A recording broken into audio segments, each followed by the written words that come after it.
And welcome back to the channel.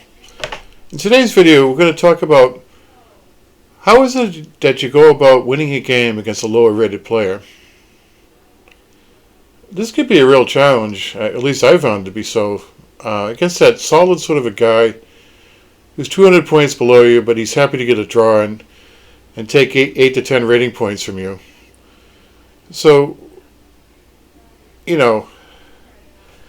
you start off and you want to play the French defense, which is a perfectly good opening, right? And then he trades pawns on you and you're stuck with this, okay? Now, I'm not saying that black can't still win this game from here. It's by no means over, but you've decreased your winning chances because in your first few moves you allowed him to create a symmetrical pawn structure. So symmetry means that white has 3 pawns on the king side, black has 3 pawns on the king side. White has 4 pawns on the queen side, black has 4 pawns on the queen side. And in addition, white always moves first. So how are you going to overcome this? It's not impossible, right? You can perhaps stir up some middle game complications, but you've decreased your winning chances.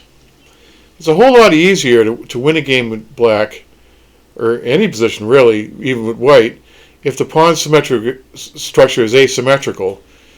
By virtue of the asymmetrical pawn structure, you give yourself increased chances to win in the opening, the middle game, and the end game, as we'll soon see. So let's compare this symmetrical French with the Caro-Kann. So this variation starts with some well-known moves, and already, after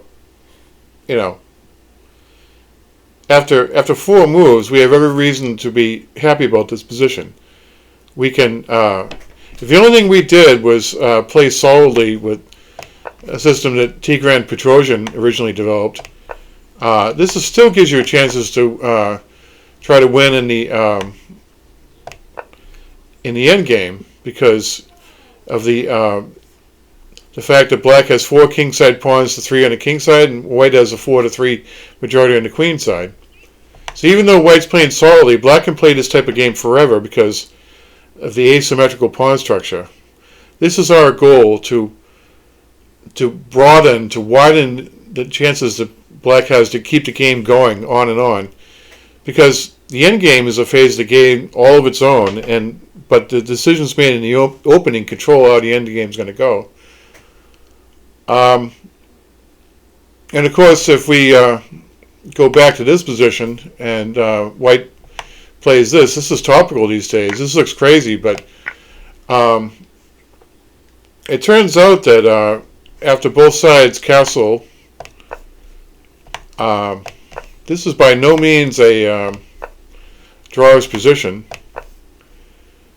because black really has a kingside structure that's difficult to break down, and he can even in some positions consider advancing his kingside pawns, shoving towards the king to try to drum up an attack. Typically this is combined with something like bishop to d6 and then queen to d6. Maybe the bishop goes to g4. I can't seem to draw the arrow right now, but you get the idea. This asymmetrical pawn structure leads to increased middle game chances as well as end game chances. It must be said that if white survives into the end game, white will have the advantage because of these doubled pawns here. But as Dr. Tarash said, before the end game, we've played the middle game first, and white does have attacking chances, as we discussed, by virtue of this asymmetrical pawn structure. One way to get a asymmetrical pawn structure is to gambit a pawn. So in the queen pawn opening, I like to play the Fighting Fajarovich here.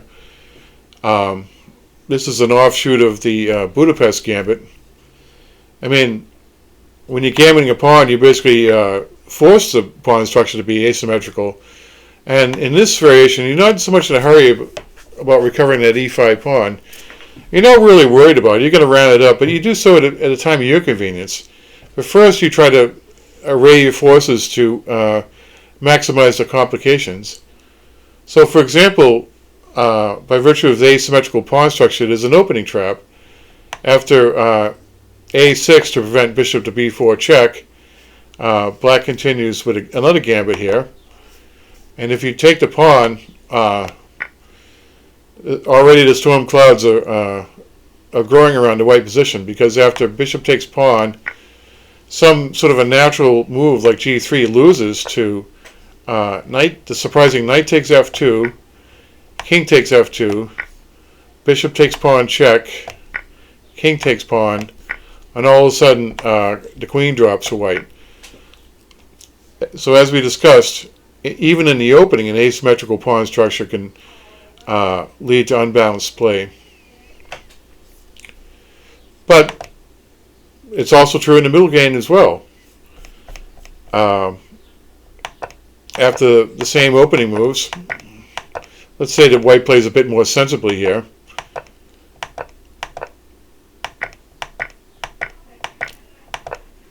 We reach another idea, which is that, yes, we're going to recover the pawn, but perhaps more importantly, we're going to castle on the opposite side of the board as white. That is another tactic that you can use to try to unbalance the game and increase your chances of winning.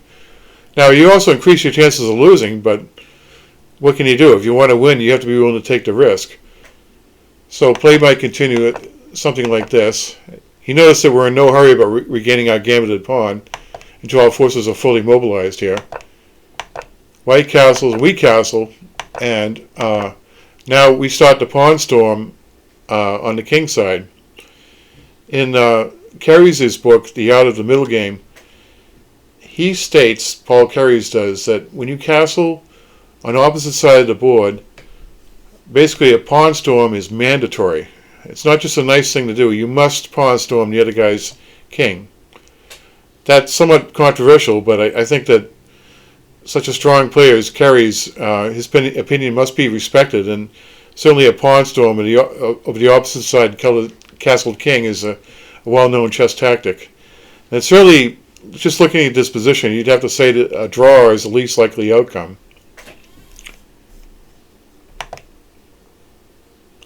So what do you do, though, if white is determined to keep the pawn symmetry? Suppose you wanted to play the Franco Bononi, right? And you would welcome something like knight f3, c takes d4, transposing into the Sicilian defense, right? The Sicilian defense gives you all the symmetry you could ever ask for, the asymmetry you could ever ask for, I should say. But suppose that white says, well, there's no free lunch here.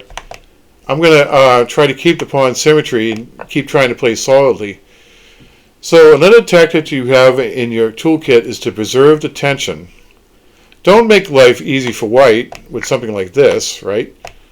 Why do that? What you want to do is keep the tension, an important tactic. So after c3, we play b6, and we say, all right, we're both going to sit here and stare at this tense pawn structure, and I'm going to wait for you to make a mistake. Maybe at some point you'll play d takes c5 and take with the bishop or a knight, and that will give me the asymmetrical pawn structure I'm desiring. You increase the chances for the opponent to go wrong by virtue of keeping the tension in the center. Finally, moving on to the endgame, we can see what a difference an asymmetrical pawn structure makes. So in this first position, we see that black is ahead of pawn. Unfortunately for him, all the pawns are on the same side of the board. So try what you want. You're not going to be able to get a win out of this position. For example, if you simply trade pawns, black can hold with the well-known idea of always going straight back whenever you pose with the king.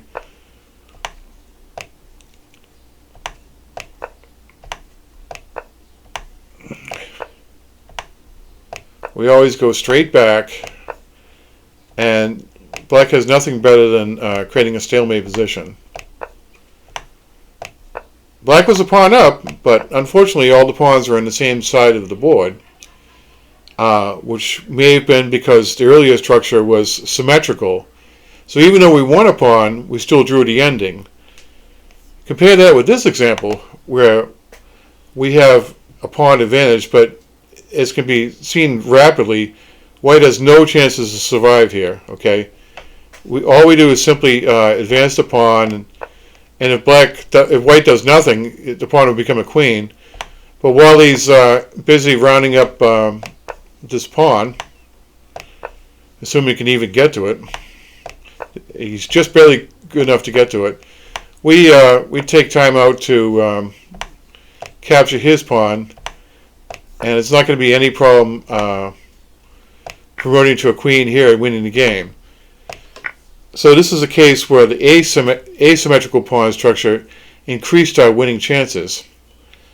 So keep these ideas in mind. Go for the asymmetrical pawn structure, however you need to do it with black. Consider castling on opposite sides of the board. If white is determined to keep the symmetry, try to keep the tension in the pawns in the center of the board. And you should find that by using these tactics, you increase your chances of winning the game. And I hope this helps. Well, that's all I have for you in this video. Thanks for watching, and I'll see you in the next one. Take care.